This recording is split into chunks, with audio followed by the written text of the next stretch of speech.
Comissões do Senado aprovam emendas ao projeto de lei orçamentária do ano que vem. Senadores aprovam recursos para a Embrapa e criação da Semana de Direitos Humanos. Reajuste anual da tabela paga a hospitais conveniados do SUS é aprovado em decisão terminativa. Boa noite, hoje é terça-feira, 8 de novembro, e o Senado Notícias está no ar.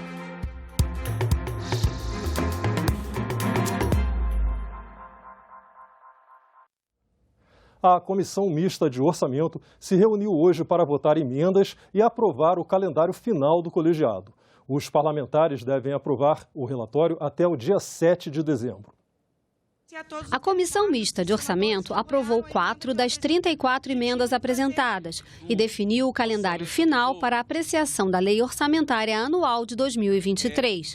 As emendas aprovadas são para os setores de infraestrutura e agropecuária, além da saúde. A da saúde, num valor de R$400 milhões para a atenção básica da saúde, que é uma reivindicação muito grande que tem dos prefeitos do Brasil inteiro, que precisam de recursos para tocar a saúde, para a saúde continuar funcionando. Os parlamentares da CMO devem realizar audiências públicas até o próximo dia 16 de novembro.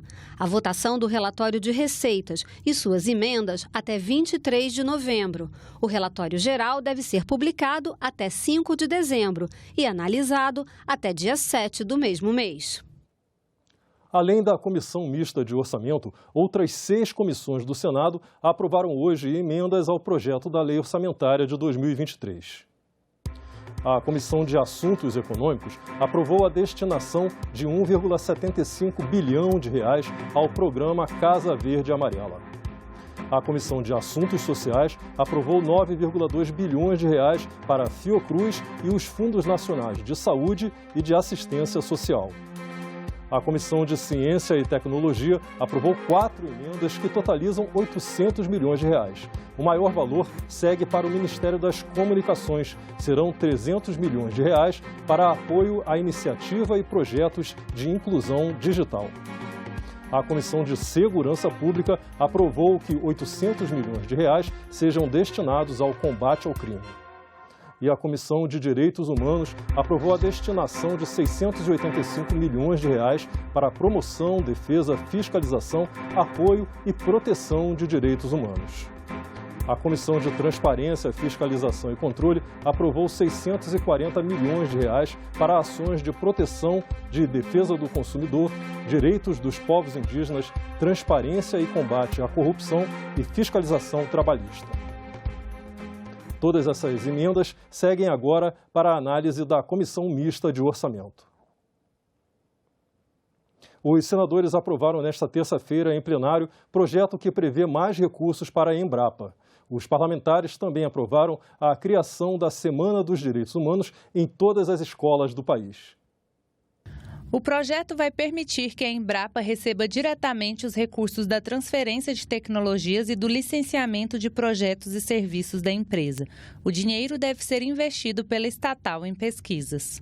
Entendemos que o PL 5.999 de 2019, ao prever que a Embrapa poderá celebrar acordos, contratos ou convênios por prazo determinado com fundações de apoio instituídas nos termos da Lei 8.958, de 20 de dezembro de 1994, contribui para que sejam estabelecidos mecanismos que garantam maior efetividade nos recursos orçamentários da Embrapa, possibilitando-lhe maior autonomia financeira, à semelhança do que se pretende oferecer às agências reguladoras do país. A proposta vem na esteira desta visão de que o país necessita de um projeto estratégico de desenvolvimento econômico que exige investimentos vigorosos em educação, em ciência e tecnologia. O Senado ainda aprovou a criação da Semana dos Direitos Humanos em todas as escolas do país. Na semana do dia 5 de outubro, cada escola deve realizar, a seu critério, atividades culturais voltadas à participação da comunidade escolar e da comunidade externa, com o objetivo de conscientizá-la sobre a importância dos direitos humanos. Ao se propor que os direitos humanos sejam divulgados e discutidos, abordados, artisticamente e de outras formas nas escolas, estaremos dando um passo importante para que a sociedade brasileira se torne mais solidária, mais consciente e respeitadora dos seus direitos. O que quer dizer, os direitos próprios a cada um e os direitos dos outros, seres humanos como nós, independentemente de gênero, de raça, nacionalidade e qualquer outros condicionantes. Os senadores aprovaram ainda projeto que institui a Medalha Maria Quitéria, destinada a celebrar o bicentenário da independência do Brasil e a homenagear as mulheres que se destacaram na luta pela equidade de gênero. Reajuste anual da tabela paga a hospitais conveniados do SUS, o Sistema Único de Saúde, foi aprovado pela Comissão de Assuntos Econômicos. Como o projeto estava em caráter terminativo, segue para votação na Câmara se não houver recurso para análise no plenário do Senado. A tabela do SUS é a referência para que o poder público remunere contratados como prestadores de serviços, entidades filantrópicas e instituições de saúde privadas, como hospitais, clínicas e laboratórios. É também parâmetro para a transferência de recursos entre os entes federados. Essa tabela foi criada em 2007, mas a falta de uma política de reajuste de preços tem gerado defasagem no valor dos procedimentos e honorários médicos. Segundo o Conselho Nacional de Medicina, só entre 2008 e 2014, a perda de honorários médicos chegou a quase 1.300%. Essa não correção dessas despesas é um verdadeiro absurdo. É uma forma de querer fazer caridade com a mão alheia. Mas é uma caridade tão absurda que, às vezes, a mão alheia acaba por não funcionar. Tal é o peso que se coloca sobre ela. Uma consulta do SUS é R$10 há mais de 6 anos. Um atendimento é R$10 há mais de 6 anos. Dá só um exemplo aqui de uma consulta, um parto, R$140, R$150. Para corrigir essa situação, o projeto aprovado pelos senadores da Comissão de Assuntos Econômicos prevê que os valores para remuneração de serviços prestados ao Sistema Único de Saúde sejam revistos anualmente para poder cobrir os custos e assegurar a qualidade dos procedimentos. A remuneração a ser paga aos parceiros privados, a entes subnacionais no âmbito do SUS, será revista anualmente. Inclua-se aí todas as organizações sociais e também a Santa Casa de Misericórdia, que passa num momento crítico para o atendimento. É o sistema complementar que tem dado resolutividade muito grande dentro do Sistema Único de Saúde. Santas Casas acumulam déficits históricos de endividamento. As Santa Casas estão quebradas. Recuperar esse valor de pagamento dos procedimentos é super necessário. Agora, tem que ter dentro disso uma coisa chamada fiscalização correta da aplicação dos recursos, ou seja, auditoria permanente. A Comissão de Assuntos Sociais aprovou hoje um projeto que estabelece a exigência de apresentação do comprovante de vacinação para a matrícula dos alunos nas escolas públicas e privadas. O Programa Nacional de Imunização brasileiro é referência mundial, mas, de acordo com dados da Organização Mundial da Saúde, divulgados pelo Unicef, a taxa de vacinação infantil caiu de 93,1% para 71,49%, número que coloca o Brasil entre os 10 países com menor cobertura vacinal do mundo. A baixa cobertura vacinal deixa a população exposta a doenças, como o sarampo, que havia sido erradicado, mas voltou. Outras doenças em risco de retornar são a poliomielite, meningite, rubéola e difteria. Estamos pagando o preço de doenças que antes elas não apareciam mais no Brasil, como a polio, o sarampo, e agora a Covid no Distrito Federal, crescendo o número de contaminação. Acho que por mais que a gente seja responsável por nossos filhos, netos, nós não temos o direito de não vacinar, permitir que eles tenham doenças graves que graças às vacinas já foram erradicadas a maioria. O texto aprovado na Comissão de Assuntos Sociais estabelece que os responsáveis pelos alunos da educação infantil e do ensino fundamental 1 devem apresentar os comprovantes de vacinação no ato da matrícula. Caso a escola encontre alguma irregularidade, deve orientar a família sobre a importância da vacinação e pedir que regularizem a imunização imediatamente. Recuperar a confiança da população nas vacinas não será tarefa trivial para os próximos governos. Nesse sentido, o caráter mais educativo do que punitivo do PL 5654/19 tem o condão de contribuir para a elevação dos índices de cobertura vacinal na população em idade escolar, sem gerar antipatia ou desconfiança nos pais ou responsáveis, porventura influenciados pelo movimento anti-vacina. O debate que a gente também tem que fazer até que ponto que o pai e a mãe têm o direito de não darem a vacina para uma criança de 2 anos, 1 ano, 3 anos, se isso pode ocasionar a morte da criança ou uma deficiência para o resto da vida. Essa proposta agora segue para análise da Comissão de Educação.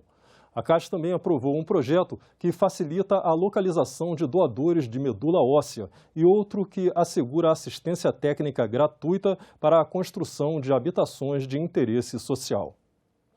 E a comissão diretora do Senado aprovou 75 pedidos de informação ao governo, como o que quer esclarecimentos sobre as providências do Ministério da Saúde para impedir o avanço da varíola dos macacos. Também foram votadas atualizações administrativas para a Casa. Participaram da reunião o presidente do Senado, Rodrigo Pacheco, e os senadores Eumano Ferrer, Rogério Carvalho, Veneziano Vital do Rego e o Everton. A partir de agora, os estagiários podem ficar até 1 ano e as pessoas com deficiência até 2 anos. Isso fazendo uma justiça importante a todos os estagiários do Senado Federal. Repito, porque a administração pública como um todo, no Brasil todo, ela já adota esse procedimento. Outro também avanço importante que o Senado está dando neste momento, depois de vários anos, é a sua atualização, a sua modernização na sua atuação parlamentar. Exemplo, hoje nós temos uma cota que ela é utilizada para impresso e hoje o mundo é digital, então uma parte dessa cota ela vai poder ser utilizada para impulsionamento na rede social, impulsionamento no mundo digital. Então você sai do papel e vai para o que é de verdade hoje a realidade com a sociedade. Começou nesta terça-feira na Colômbia a 6ª Assembleia Ordinária do Parlamento Amazônico, que reúne 8 países e é presidido pelo senador brasileiro Nelsinho Trade. O grupo pode ser institucionalizado para funcionar como um órgão político independente. Estamos aqui em Bogotá, na Colômbia, unidos em torno do Parlamas, Parlamento Amazônico, que compõe os parlamentares dos países que detêm território amazônico. Vamos discutir a institucionalização do Parlamento Amazônico no âmbito da OTCA, além de temas inerentes e comuns a todos os países que têm a Amazônia. Preservação ambiental, colocar essa questão do meio ambiente em primeiro plano e fazer com que haja o desenvolvimento sustentável. Amanhã, os senadores têm sessão plenária marcada para as 4 da tarde. Vamos conferir o que pode ser votado aqui no nosso telão. Pode entrar na pauta a medida provisória que altera as regras para as instituições financeiras reduzirem perdas pelo não recebimento de créditos por clientes inadimplentes a partir de 2025. E também a medida provisória que prorroga o Plano Nacional de Cultura até o fim de 2024. Os senadores podem votar também projeto que propõe até 8 anos de prisão para quem se envolve em brigas em eventos esportivos. E a criação do Dia Nacional da Música e Viola Caipira, em 13 de julho. O último item da pauta inscreve o nome do marinheiro Marcílio Dias no livro dos heróis e heroínas da pátria. As comissões do Senado também têm reuniões marcadas para amanhã. Vamos voltar ao telão para conferir a pauta. As atividades começam às 9 horas com a Comissão Senado do Futuro votando emendas ao projeto de lei orçamentária de 2023. No mesmo horário, a Subcomissão Temporária de Assuntos Sociais das Pessoas com Deficiência faz uma audiência interativa sobre educação bilíngue. E também, às 9 horas, a Comissão de Meio Ambiente vota emendas ao orçamento do ano que vem. A partir das 9h30, a votação de emendas ao orçamento acontece na Comissão de Educação, Cultura e Esporte. A Comissão de Serviços de Infraestrutura também vota emendas ao orçamento a partir das 10 horas. Às 2h30, será a vez da Comissão Mista Permanente sobre Migrações Internacionais e Refugiados votar emendas ao orçamento do ano que vem. E às 3 horas, a votação de emendas ao orçamento será feita pela Comissão de Desenvolvimento Regional e Turismo. Também, a partir das 3, a Comissão Mista de Controle das Atividades de Inteligência vota emendas ao orçamento. Ficamos por aqui. Você pode rever as reportagens desta edição na nossa página na internet, senado.leg.br/tv. Muito obrigado pela sua companhia e continue sintonizado aqui, na TV Senado.